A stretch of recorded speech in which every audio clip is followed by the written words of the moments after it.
అందరికీ నమస్కారము. మనం ఇంతకుముందు ఓరల్ ఎవిడెన్స్ ను సెక్షన్ 55 ఆఫ్ భారతీయ సాక్ష్య అధినియంలో 59 and 60 of Indian evidence act లో చదువుకున్నాము. ఒక వ్యక్తి తనకున్న ఇంద్రియముల ద్వారా ఏదైనా విషయాన్ని గ్రహించినప్పుడు లేదా అతని మైండ్ కు ఏదైనా స్ట్రైక్ అయినప్పుడు అట్టి విషయాలను నోటి ద్వారా చెప్తే అది ఓరల్ ఎవిడెన్స్ అని అనుకున్నాం. అయితే మనకు నిపుణుల సాక్ష్యము అంటే ఎక్స్పర్ట్స్ ఎవిడెన్స్ ఇంద్రియముల ద్వారా గ్రహించినటువంటి విషయం కాదు, లేదా మైండ్ కు స్ట్రైక్ అయినటువంటి విషయం కాదు. అంటే ఎక్స్పర్ట్ ఎవిడెన్స్ ను కూడా ఓరల్ ఎవిడెన్స్ కింద section 60 of the Indian evidence act, section 55 of భారతీయ సాక్ష్య అధినియంలో ఓరల్ ఎవిడెన్స్ కింద తీసుకొచ్చినారు. న్యాయమూర్తులు ఒక కేసును తీర్పిచ్చేటప్పుడు వాళ్ళు ఎన్నో అంశములను పరిగణలోకి తీసుకొని దాన్ని ఎవాల్యుయేట్ చేసి ఒక తీర్పు చెప్తారనమాట. అయితే న్యాయమూర్తికి ప్రతి సబ్జెక్ట్ లో అన్నిట్లో నాలెడ్జ్ ఉంటుందని మనం అనుకోవాల్సిన అవసరం లేదు. ఎందుకంటే సపోజ్ ఒక రైటింగ్ ను కంపారిజన్ చేయాలనుకో, లేదా ఒక థంబ్ ఇంప్రెషన్ కంపారిజన్ చేయాలనుకో, లేదా ఒక రక్తానికి సంబంధించిన బ్లడ్ పరీక్ష చేయాలనుకో, వాటిపై అతనికి నాలెడ్జ్ ఉండదు, లేదా ఒక వ్యక్తి యొక్క కాజ్ ఆఫ్ డెత్ తెలుసుకోవడానికి అతనికి నాలెడ్జ్ ఉండదు. కనుక అలాంటి సబ్జెక్ట్స్ లో ఈ యొక్క specialised persons who have got expertise knowledge ఉంటుంది కనుక వాళ్ళ అభిప్రాయాన్ని కూడా నిపుణుల సాక్ష్యము ఎక్స్పర్ట్స్ ఎవిడెన్స్ కింద రిలవెంట్ అని చెప్పి మనకు section 45 of the IA 39 of the భారతీయ సాక్ష్యాధినియంలో చెప్పబడింది. అంటే ఎలాంటిది, ఒక టెక్నికల్ ఆస్పెక్ట్ సంబంధించింది, ఒక సైంటిఫిక్ ఆస్పెక్ట్ సంబంధించింది, లేదా ఒక విషయం దానికి ప్రత్యేకమైన నాలెడ్జ్ కావాలా, ఇలాంటి దానిలో ఈ నాలెడ్జ్ గల వ్యక్తులను, ఎందుకంటే వాళ్ళు ఎంతో స్టడీ చేసి ఎక్స్పీరియన్స్ తోన ఒక అభిప్రాయం చెప్పగలరు కనుక మనకు ఒక తీర్పు చెప్పేటప్పుడు అలాంటి దానికి సంబంధించిన ఏదైనా ఎక్స్పర్టైజ్ నాలెడ్జ్ ఉన్నప్పుడు ఆ ఎక్స్పర్ట్ ఇచ్చిన ఒపీనియన్ కూడా అది సంబంధిత సంగతిగా పరిగణించబడింది. కోర్టు వారు ఆ యొక్క ఒపీనియన్ ఆఫ్ ఎక్స్పర్ట్ ను పరిగణలోకి తీసుకుంటారు. ఇది ఎందుకంటే మనకు సెక్షన్ 45 లో అది సంబంధిత సంగతిగా చెప్పబడింది.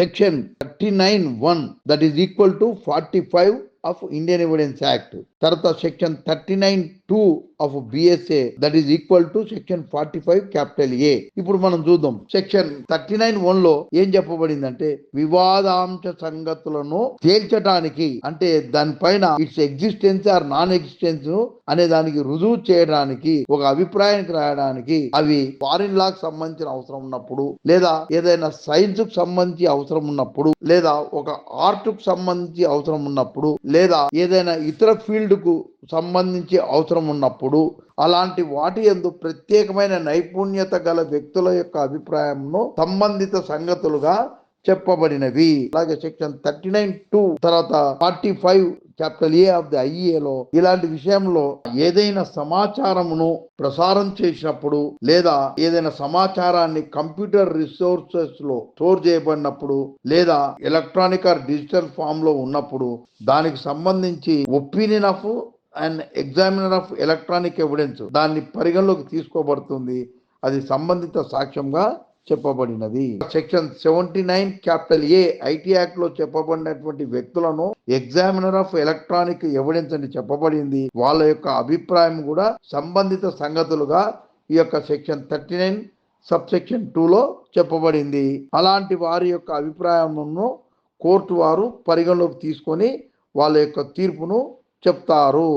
మనకు ఇప్పుడు సెక్షన్ 40 ఆఫ్ ది భారతీయ సాక్ష్య అధినియము, section 46 of the Indian evidence act. దీంట్లో ఏంటంటే కొన్ని సంగతులు అవి సాధారణ పరిస్థితులలో అవి సంబంధం కాకపోయినప్పటికీ కానీ ఎక్స్పర్ట్స్ యొక్క అభిప్రాయానికి సంబంధించి అవి ఎక్స్పర్ట్ అభిప్రాయాన్ని సపోర్టింగ్ గా కానీ లేదా దానికి డిస్ప్రూవ్ చేయడానికి అంటే ఇన్కన్సిస్టెంట్ గా ఉన్నప్పుడు అవి సంబంధిత సంగతులుగా చెప్పబడినాయి. అంటే ఇప్పుడు మనం ఎగ్జాంపుల్, ఒక డాక్టర్ తన యొక్క ఎక్స్పర్ట్ ఒపీనియన్ ఏం చెప్పినాడంటే, ఈ యొక్క గాయము షార్ప్ ఎడ్జ్డ్ వెపన్ తోన సంభవించుటకు వీలు పడుతుంది అని అన్నాడు. అయితే మనకు ఆ కేసుకు సంబంధించి ఇంకొక ఫ్యాక్ట్ ప్రూవ్ చేయబడింది. ఏంటంటే, accused was carrying A blunt weapon object. అంటే దాని అర్థమైంది, ప్రూవ్ అయిందంటే అంటే ఇది రిలవెంట్ గానీ ఇది ఎక్స్పర్ట్ ఒపీనియన్ కు ఇన్కన్సిస్టెన్సీ కనుక దాన్ని డిస్ప్రూవ్ చేస్తుంది. So that fact becomes relevant because it is inconsistence with the expert's opinion. ఒక హ్యాండ్ రైటింగ్ ఎక్స్పర్ట్ చెప్తాడు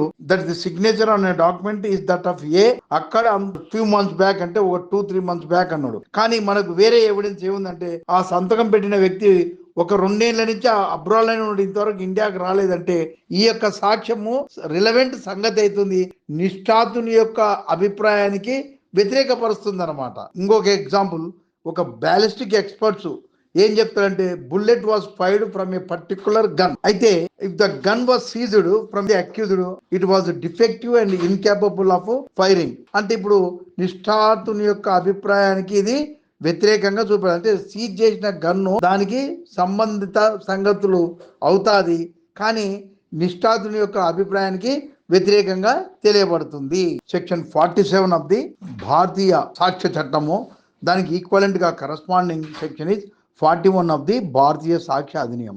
కోర్టు వారు ఒక దస్తూరి గురించి అభిప్రాయానికి రావాల్సి ఉన్నప్పుడు రాతతో పరిచయం ఉన్న వ్యక్తులు ఎవరైనా సరే ఆ కోర్టుకు వచ్చి నాకు అతని రాతతో పరిచయం ఉంది అని ఏ విధంగా పరిచయం ఉందో చెప్పి అక్కడ ఉన్న రాతను చూపెట్టినప్పుడు అది అతను రాసిందే అని చెప్తే అది కూడా సంబంధిత సాక్ష్యంగా సెక్షన్ 47 తర్వాత 41 ఆఫ్ ది బిఎస్ఏ ప్రకారము చెప్పబడుతుంది. ఒకవేళ ఆ వ్యక్తి చెప్తాడు రాతతో నాకు చాలా పరిచయం ఉందని చెప్పి ఆ డాక్యుమెంట్ చూపెడితే ఆ డాక్యుమెంట్ లో రాసింది అతని రాత కాదని చెప్తే కూడా అది కూడా రిలవెంట్ అనమాట. ఎందుకంటే ఆ రాతతో పరిచయం ఉన్న వ్యక్తికి వచ్చిన అంటే అతని యొక్క సాక్ష్యంచే అది ఆ రాత ఆ సదరు వ్యక్తే రాసినాడా లేదా అన్నది రుజువు అవుతుంది కనుక సాక్ష్యము సంబంధిత సాక్ష్యంగా చెప్పబడినది. Section 48 of the IA and corresponding section is 42 of భారతీయ సాక్ష్య అధినియం. సపోజ్ న్యాయస్థానము ఏదైనా సార్వజానికమైన ఆచారము లేక సార్వజానికమైన హక్కు ఉన్నదన్న విషయం ఒక అభిప్రాయం ఏర్పరచుకోవాల్సి వచ్చినప్పుడు అట్టి ఆచారం లేక హక్కు ఉండినచో అది ఉన్నదని విషయమును గూర్చి బహుశా ఎవరైతే ఎరుగుండ వ్యక్తులు వచ్చి తమ అభిప్రాయాన్ని చెప్తే అది దానికి సంబంధిత సాక్ష్యంగా అది ఎక్స్పర్ట్ ఒపీనియన్ కు అనుకూలంగా ఉందని చెప్పవచ్చు అనమాట. అంటే దీంట్లో అంతా పాజిటివ్ ఎవిడెన్స్ ఉండాలి. ఉదాహరణము, ఒకానొక గ్రామస్తులకు ఒకానొక బావి నీటిని ఉపయోగించుకునే హక్కు గలదని ఉంది. అయితే ఈ సెక్షన్ యొక్క ఇంకొక గ్రామాలు వచ్చి వాళ్ళకి హక్కు లేదని చెప్పినప్పుడు ఈ సెక్షన్ యొక్క భావంలో ఒక సార్వజనికమైన హక్కు ఉందని పెద్ద మనిషి ఎన్నేళ్ళలో ఉంచి బతుకున్న వ్యక్తి అంతఃపూర్వం కూడా ఉన్న అతని తాత ముత్తాతలు కూడా అతనికి పరిచయం ఉన్నాక అతను వచ్చి చెప్తాడు ఎప్పటి నుంచో 2 ఊర్ల వాళ్ళు ఈ యొక్క బావిలోని నీరు ఉపయోగించుకుంటున్నారు, అది ఇద్దరికి హక్కు ఉందని చెప్తే ఆ హక్కు సంబంధిత సంగతి అవుతుంది కనుక కోర్టు దానిపై సరైన అభిప్రాయానికి వచ్చి ఇద్దరికి హక్కు ఉందని చెప్పబడుతుంది. కోర్టు దాని ఆధారంగా తీర్పు ఇవ్వబడుతుంది అనమాట. అలాగే మనం section 43 of the BSA and 49 of IA వీటికి సంబంధించిందంటే కోర్టుకు ఎప్పుడైనా ఒక వివాదంలో ఒక కుటుంబానికి సంబంధించిన అలవాట్లు కానీ సాంప్రదాయాలకు సంబంధించి కానీ ఒక మత సంస్థ కానీ చారిటబుల్ ఫౌండేషన్ కానీ దాని యొక్క కాన్స్టిట్యూషను దాని యొక్క గవర్నెన్స్కి సంబంధించి ఏదైనా నిర్ణయం తీసుకోవాల్సి వచ్చినప్పుడు